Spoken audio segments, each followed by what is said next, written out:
navn det er Nikolaj.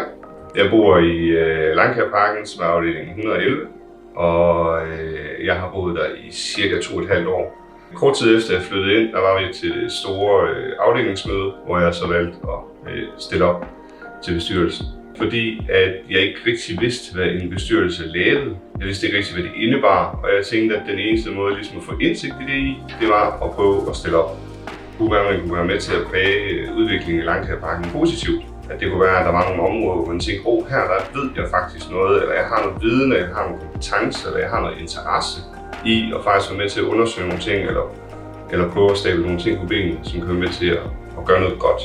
Eksempelvis i mandags, der havde vi jo bestyrelsesmøde, og der kommer der jo nogle forskellige punkter op. Så er der noget omkring hoppepude, der har vi lige blevet installeret en ny en på. Men skal der ændres, hvornår den hoppepude den tænder og slukker i forhold til vinter- og sommertid. Nu skal der jo installeres nye døre i afdelingen, og der skal være et nyt låsesystem, men det skal testes. Så der er nogle af bestyrelsesmedlemmerne, der har fået forskellige låse installeret, så man kan afkode det og finde ud af, hvad er det egentlig, vi skal bruge en hel masse penge på at skifte, for at gøre det nemmere for beboerne.